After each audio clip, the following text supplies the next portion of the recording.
I say this because I'm often speaking before audiences that are fascinated by the subject of city building, sustainability, and public realm utopias. But audiences that are lethargic to understand that spirituality, much as this is a sore point to the secular, spirituality is the beginning and the end of societal discussion. I'm going to make a series of confessions as I go along. As poet laureate, cultural ambassador of the city of Toronto, the truth is I live on 100 acres of farmland in the Oak Ridges moraine. So I know nature, I love nature, and I'm surrounded by the encroachment of development and developers and wealth generation and the industry of insufficiency, apparent insufficiency, that comes closer and closer to the moraine. I fear is that within 10 or 15 years, all the fine, well-intentioned policies about the green belt and what have you may buckle, may yield. The hunger and rapacity and mindlessness of those who seek to make a quick buck is a very real thing. I drive down through this desert of urban development, lousy housing, cookie cutter subdivisions does not describe it. It's a dispiriting wasteland with a lot of lies on placards in real estate. Things that say History Hill, and the hill was manufactured by a couple of bulldozers and amounts to about 30 feet of infill. I drive down most of these days through this ocean of attempted wealth generation and population with a lot of good intentions, around, and misguided strategies. Most of the strategies are misguided because most of the information that comes to people is through screens and information technology, and not common sense and civil encounter and open discussions of spirituality. In a landscape of diversity celebration, it doesn't dawn on us that the only thing we have in common, we don't even have a language in common, slowly we can say goodbye to having cultures in common because we're all becoming children of the one global culture, as McLuhan predicted, one global village. Global citizens informed in a world in which values are informed mainly by the meteorological information machines of the media and the corporations and the plutocracies. But it appears we have a diversity landscape, and we strive for commonality.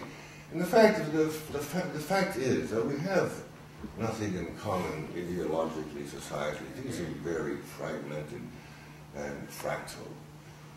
This is part of the civic alienation that occurs in urban centers everywhere and accounts for the zeitgeist of withdrawal among people. There's a lack of inter-civic recognition. One doesn't know if one's neighbor is from an ideology, from a culture, from a lifestyle, from a different spirituality. It's not easy to quickly recognize who one's neighbor is, who the fellow citizen is. But the one thing that we do have in common, the only thing that we have in common, perhaps, is that because I'm convinced that 95% of people in urban environments or elsewhere, they all do one thing. They pray in one way or another. However that prayer is metaphorized, whether it's the meditations through Algonquin Park or bike riding by the lake or worshiping in a church, in a temple, or writing a poem, whatever. The terms are many and confused and misunderstood and unrecognized, but it all boils down to prayer. We all have is some kind of prayer that sustains us, that sustenance, that omega point, that point of origin, which we go back to and look forward to, that which calls us to be passionate creatures searching for the truth, for our destiny, individual and collective. That public discussion of prayer is inhibited by an anti-religious media and by contemporary trends that debunk the structure of collective worship. It's all too bad, because this would be our hugest resource for discovering commonality. That is, our common prayer life. It would be our greatest asset in attacking environmental issues, or any kind of issues, city building issues, infrastructural issues, issues about the divide between the rich and the poor. All kinds of difficulties and challenges would be possible if we were inspired by knowing we have one thing in common, an act of love that we do together and individually that points to the same love. When we love the same things, we are drawn together as a family. For what we love, namely, is the goodness of creation. And if one doesn't proclaim this, if one inhibits or suppresses the need to proclaim, to announce, to delineate, to share, if you will, one's ontology and one's religious feelings and one's love, it surfaces, these things surface, the difficulties surface in subway bombings and in terrorists and difficulties and rape and statistics for clinical depression everywhere and suicides. These are the result. You can't ghetto people's love for God. You can't ghetto people's spirituality. People don't understand that the real challenge is not the diversity landscape. It is not a cultural challenge. It's a challenge about spiritual landscapes. Because you see, it isn't culture that predicates spirituality.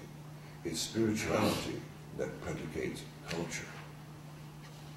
This is something that people took for granted many, many years ago.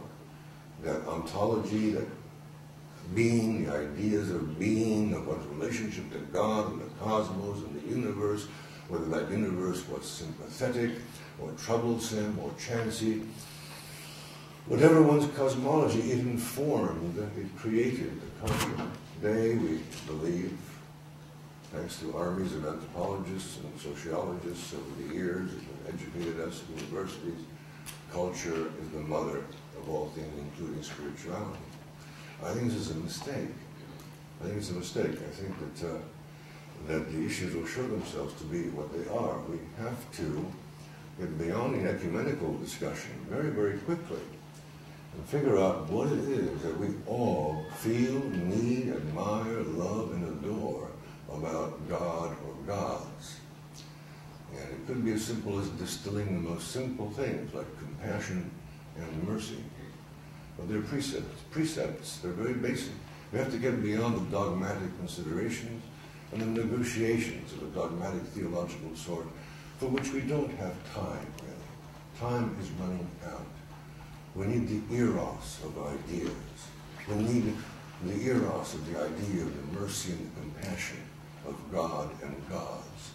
We need to know that we are transmitters and prisms of that mercy and that compassion. And that the conduit called empathy, through which we transmit and reflect mercy and compassion, this can inspire. This inspires because the global citizen is hungry for the empathic touch of the other citizen, is hungry for the feeling of being the object of mercy and compassion, as we all are. What we love is simply, namely, the goodness of creation. And it creates problems if we suppress it. Problems in sustainability discussions,